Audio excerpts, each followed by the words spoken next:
Hello everybody, Sparkster1701 here.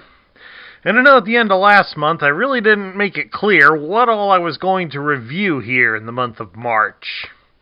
Well, I've had a change of heart thanks to a little bit of luck and a contribution from a friend. We're going to be doing some studio reviews this month, starting off with a couple of brand new figures for 2022. So this is a bonus video for you folks. You're getting two Transformers. We have from the movie Bumblebee, Soundwave and Ravage. Now, of course, we got to give some shout-outs here before we get too into the video. First, I got to give a shout-out to my friend Setsuna for contributing Ravage here to the channel. So, thank you very much, Setsuna. And I want to give a shout-out to my buddy Cobra Island. He's also doing a bunch of Transformer reviews. He's doing one a week, along with doing a G.I. Joe review, also once a week. So please drop by his channel and check it out. Okay, some new things to point out for the studio line this year. One is that they're now doing a core class, which is what Ravage here is a part of. The core class, of course, came into being with the Kingdom line, which gave us a bunch of small-sized Transformer figures. And they retail on shelves for roughly $10 American. So we're going to be getting some of them. Core class figures for the studio line will consist of figures that are too small to be considered a deluxe figure, like Ravage. And they're apparently also going to reissue other characters as well. Since currently on the market, we also have Shockwave from Bumblebee. And since he was a very large character, as we saw in the Bumblebee movie, excuse me, he should have a larger toy, but we are getting the core class sized version, which will probably be more economical to store on your shelf. The only other figure so far announced for a studio core class is we will be getting Spike Witwicky from the 1986 animated film. So I guess it means we'll have Spike in his exosuit, despite the fact that we really didn't get to see it transform in the movie. We saw his son Daniel's transform. So we're going to have to guess that the exosuits have a similar transformation. At any rate, we'll have to see when it does finally come out. Now the other thing to point out is the studio toys will be packaged a little differently now. As you see, they do come with the same backdrop. This came with Soundwaves. We'll show you Ravage's box here in a moment. I'm going to slide them out of the way for a second. Instead of the plastic tray that normally came with our Transformer toys, we are going to be getting this hunk of cardboard. This is where Soundwave's backpack and the rear of his legs connected, and his two weapons stored along the sides. It'll be up to you if you want to continue to use this and refit the parts into the cardboard, if you want to store your figures in the box. Because while they still have that, and of course the box itself still does have the plastic cover on the front, so that kind of makes it nice, but they're giving us a bigger picture of Soundwave here, so that there's less plastic waste on here. So that's kind of nice for those environmentally friendly people out there. The problem with that comes with Ravage's box, because unfortunately the core class guy has no plastic here in the window at all, so that makes it kind of difficult to store Ravage back in his box, because it's going to take just a little bit of rattling and he's going to fall right out of this thing. So Hasbro, spend the money and put a plastic window or something in here, because otherwise these are just going to get thrown out. And as for a backdrop is basically something else, but it's done in a smaller form. But at least on Ravages, we get to see some of the characters involved in the battle. At any rate, let's put Ravage in here and we'll have a look at him. That exactly doesn't look too bad. Okay, I want to emphasize to everybody, before we go further, these toys are sold separately, so don't expect to go to the store and be able to buy a 2-pack of them together. And don't anybody write in the comments that you can't find it like that. They are not sold together, they are sold separately. I mean, I believe my friend Setsuna said she bought Ravage, and she bought me Shockwave, so I do have Shockwave, and he will be reviewed this month. But she bought them at Walmart, and I bought Soundwave the other night at an antique store. How in the heck a toy just now released qualifies to be sold at an antique store is beyond me, but at any rate, we're going to start by looking at Ravage first.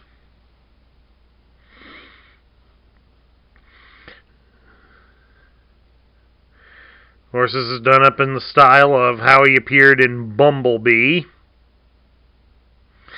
with some added features. He does have the Proton Bombs on his legs, but he also has a missile launcher on his back, and he comes with an extra gun sticking on his belly.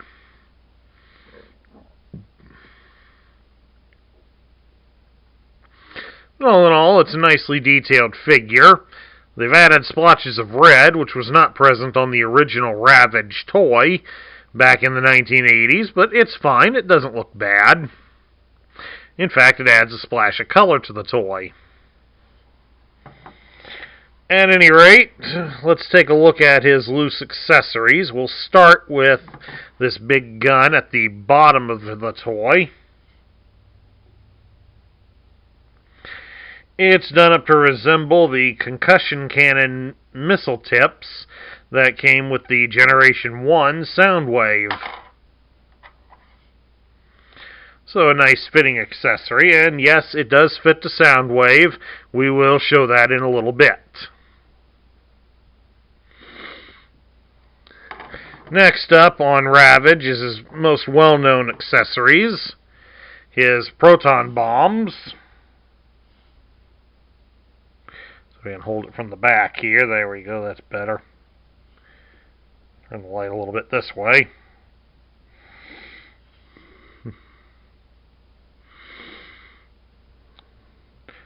They each have a little tip on the top of them, so that means there is a right-hand one, and here is the left-hand one. So bear that in mind, that if you are buying Ravage loose, you will need to make sure these missiles are polar opposites. And then lastly, on top of the figure, as we launch it away, we have this little tiny rocket launcher.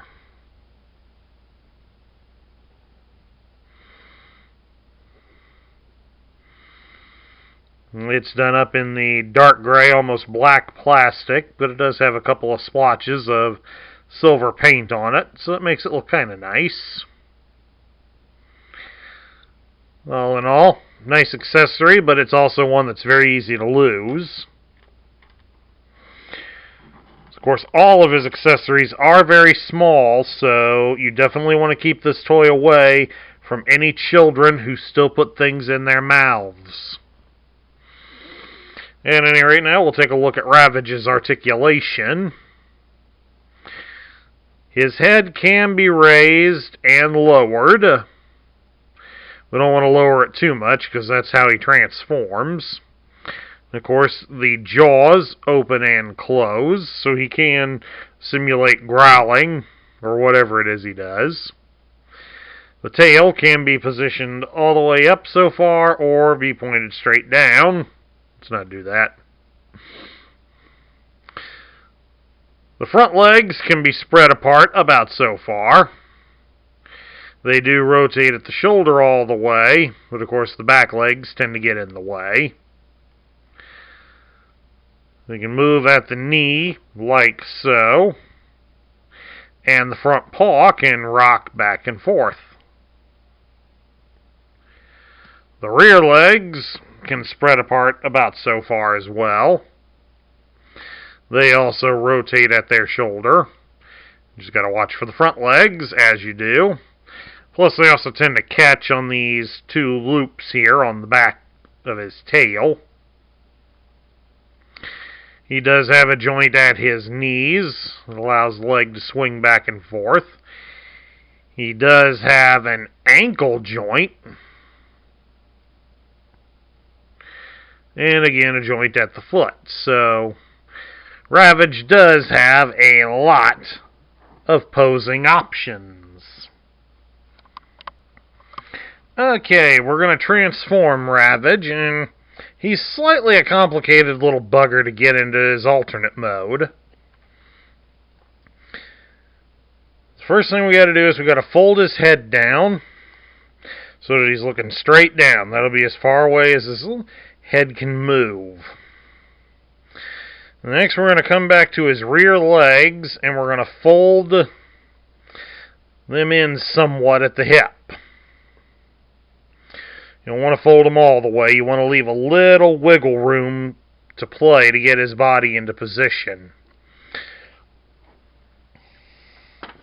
And then next, we're going to take his tail section, and you're going to fold the whole tail unit so that it's pointing straight down. It will shift his legs a bit, but try not to worry about it too much. Then next we're going to turn him over onto this so we can see his belly a bit. I'm going to shift this back a bit so it's easier to see on the camera. As you can see, there's a hole on his belly. You're going to take the missile launcher piece, and you will attach that onto his belly. Just exactly like that. Now we just get the legs back into position where I had them. There we go. Now, once the missile launcher is in position, you can fold his tail down so it covers it.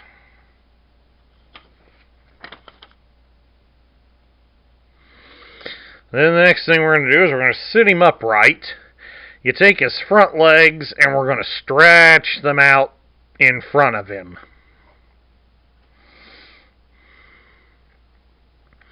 Then next here on his back legs, we're going to get the ankles to fold upwards as far as they'll go.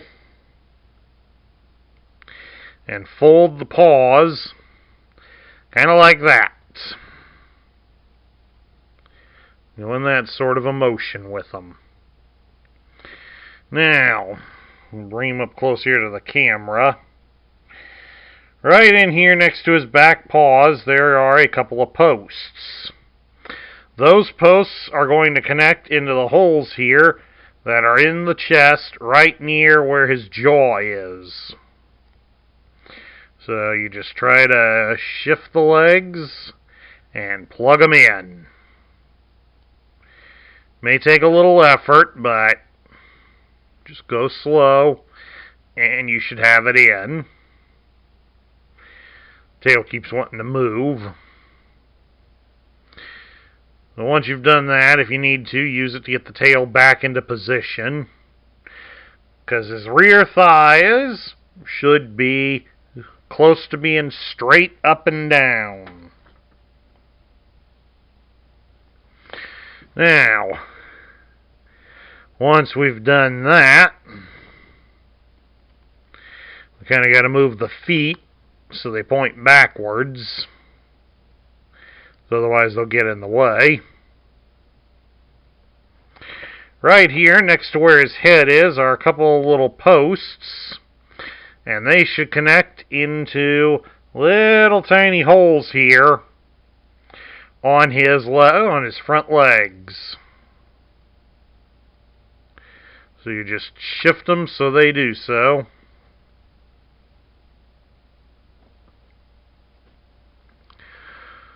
But keep the paws folded up towards the back. Like that.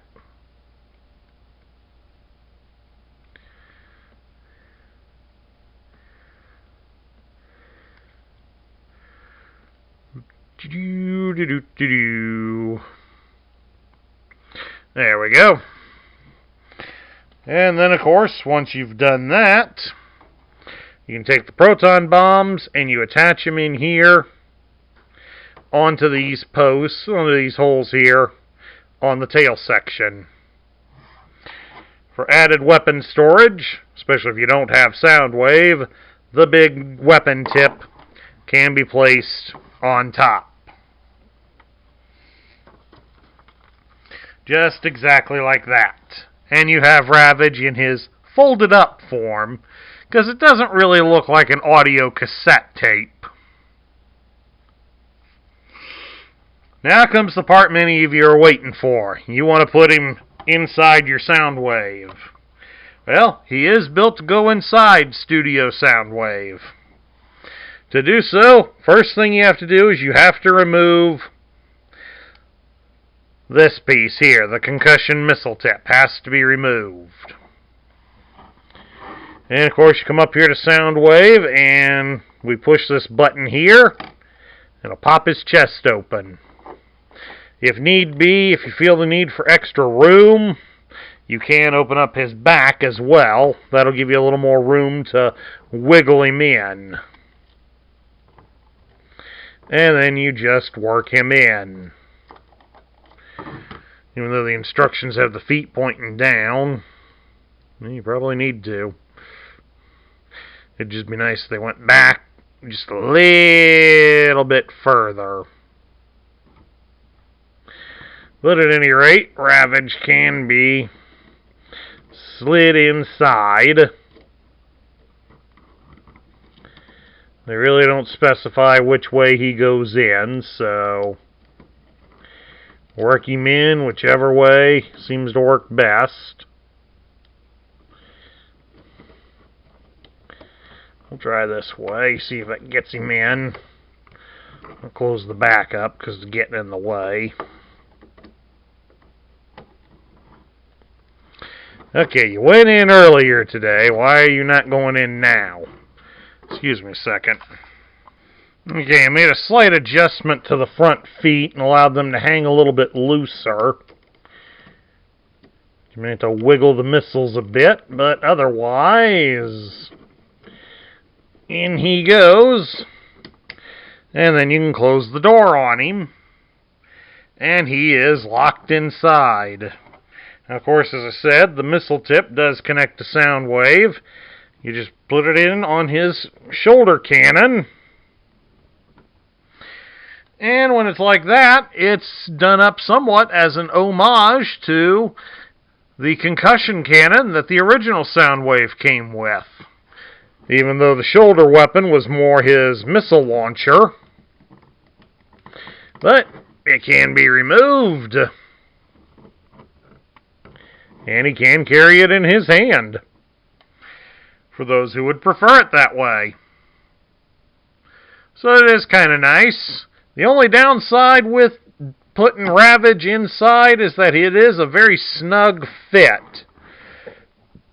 The only way to really get him out is you will have to open up the back of Soundwave and kind of push him out that way. That would just be the easiest way to get him out of there, since there is no real wiggle room for him.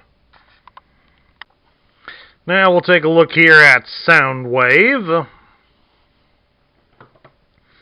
And of course, Soundwave is a Voyager class figure.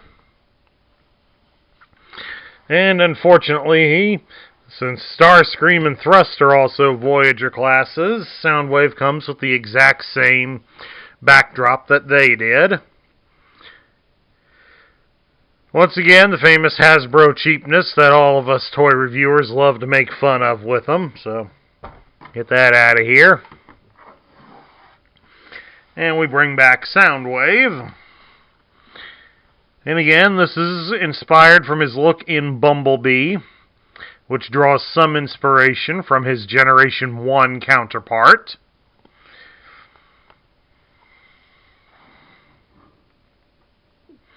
Especially in looks and most of the colors. It does have him predominantly in blue. A lot of the white was done in a dark gray color. But that can be overlooked. At any rate, let's take a look at Soundwave's accessories. He only has two. One, of course, is his gun. It's a nice futuristic looking sort of gun. It only just has a grip on it, and it's got a scope on the top. So it's kind of nice. And then, of course, we have his famous shoulder cannon.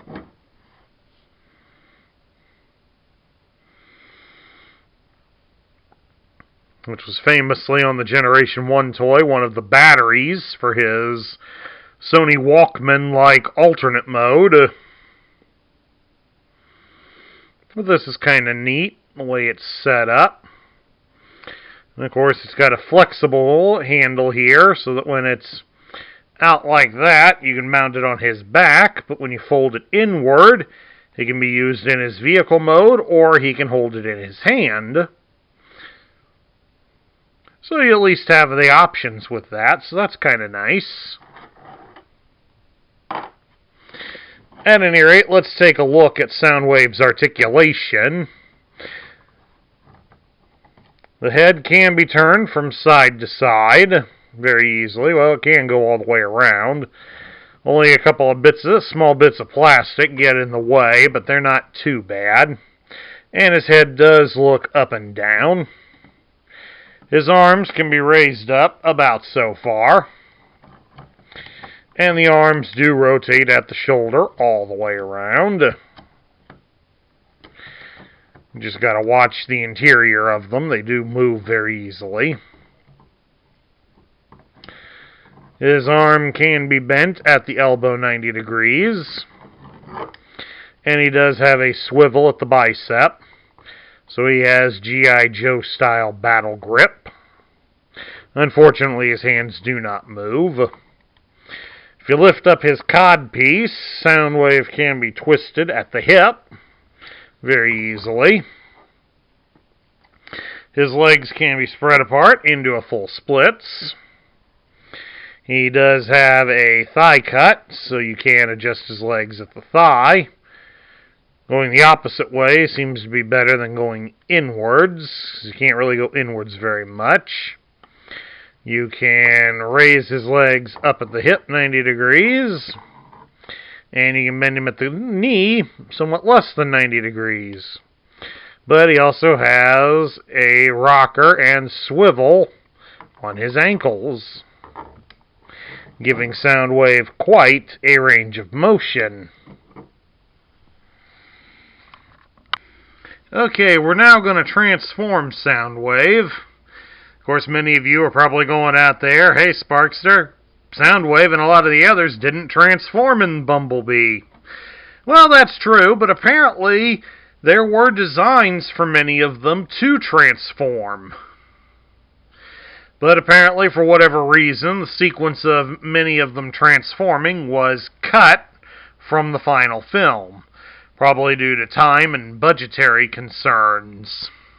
So a lot of the Bumblebee studio figures we're going to be getting this year are going to show off what could have been had they been shown off in the movie. So let's sit back and enjoy it. Alright, to transform Soundwave, first thing we do is we got to turn his head all the way around. And we're going to turn him around for a second. We open up this spot here on his arms. We're going to fold his hands inside and then close that back up. Do that here on the other arm. If only I had decent fingernails.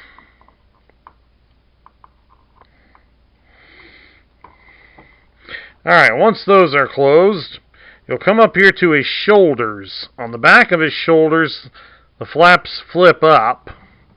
And then the sides and the front can be folded out like so. Turn him around again to face forwards. Raise his arms up and keep them pointing straight.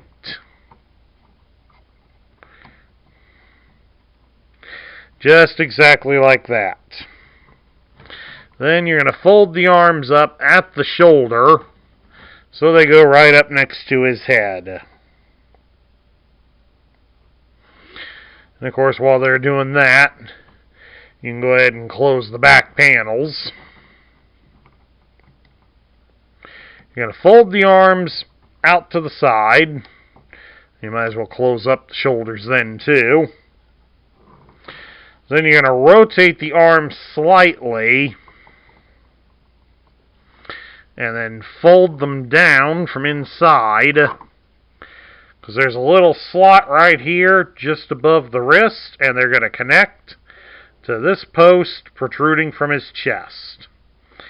The post is set up at an angle, so be ready to keep the arm at a slight angle to get it to fit.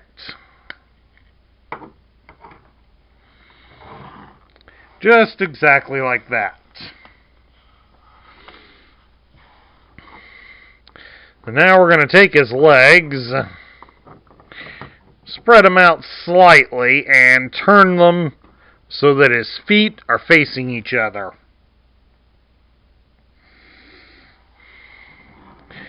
Now we're going to turn him around again. We're going to open up the backs of his legs and fold it outward. There's also a little tiny bit of plastic inside, so you want to fold that out.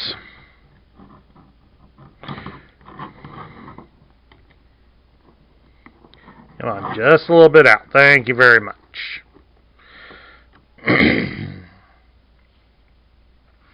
Now, once you've done that, you're going to take the legs, fold them up at the knee, like so, and fold this little extra bit of plastic downwards for a moment, so that they're not in the way.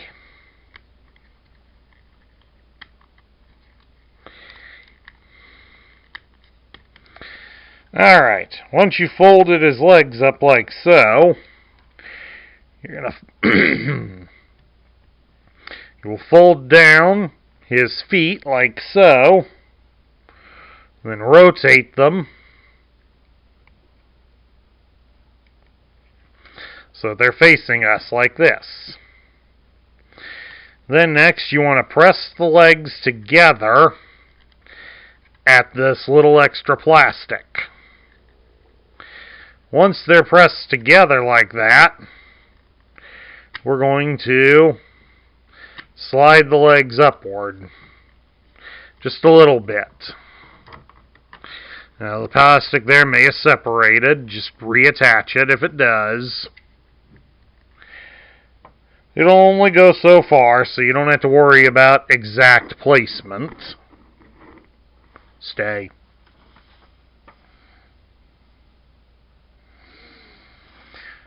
Once you've got that adjusted, you will take the feet and you're going to fold them down so they lock onto these posts on his arms. As you can see on the feet, there is a smaller hole. So that's the hole you'll want to line up with the post. So you got to fold the feet down, make minute adjustments as you're doing so, until they lock into place.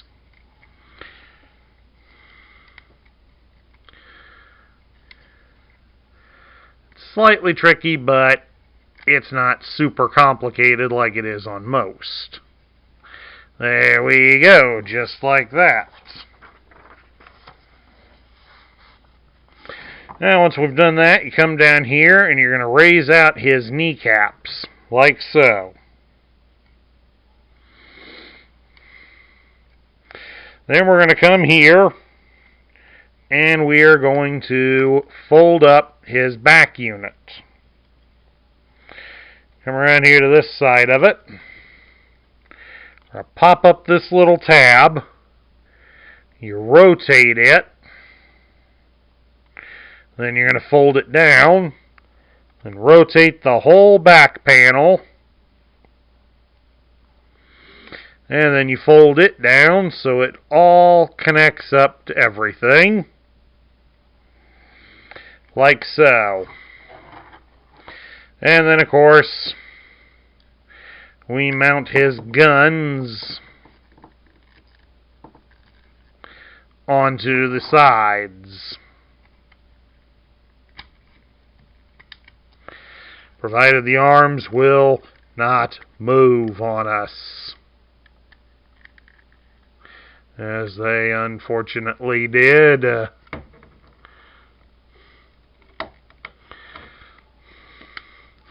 Remember, this is a family-friendly channel, so we will not say the words I'm thinking. However, all of you, in the privacy of your own home, you're free to say them as much as you want.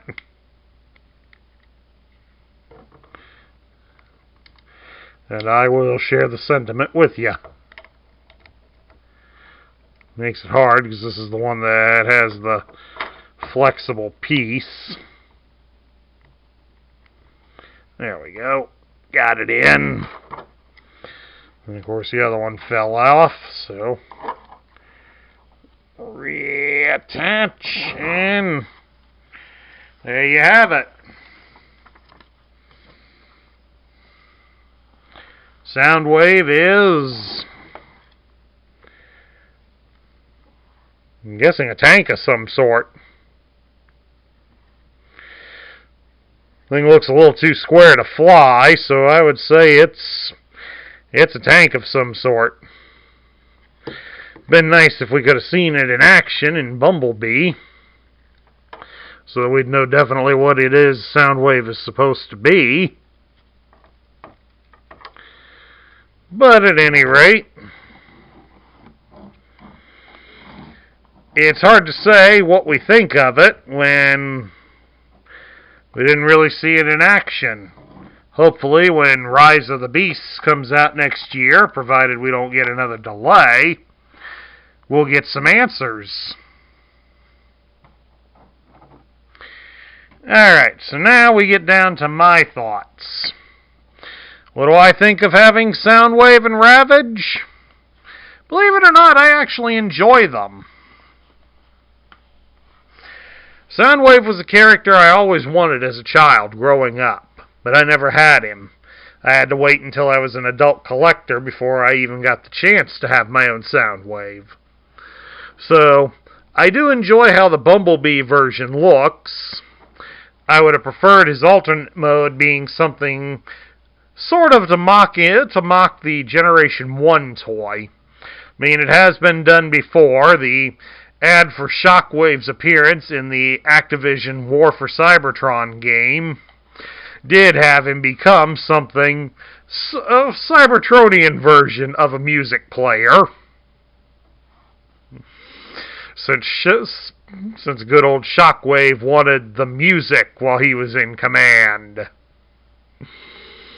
Needless to say, he picks a song more associated with the Autobots. Totally out of character, but a nice reference to us old folks. At any rate, the gimmick with Ravage, it's nice to see that it was incorporated. It's a bit of a pain to operate, but that kind of depends on how you want to display them. I think more people are probably just going to display them as separate pieces, but that's just my opinion. At least there's an easy way to get him out. which they unfortunately don't mention in the instructions, so naughty Hasbro for that.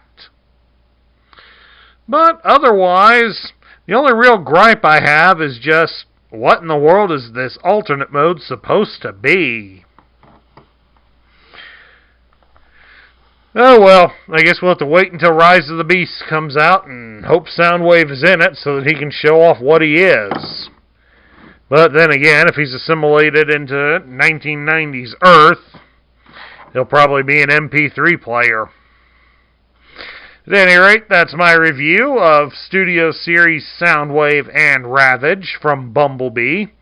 I hope everybody enjoyed it. And also remember, if you like the content that we present here on this channel, don't forget to like, share, comment, and subscribe, because we do appreciate the feedback here. This is Sparkster1701 saying I will catch you all later.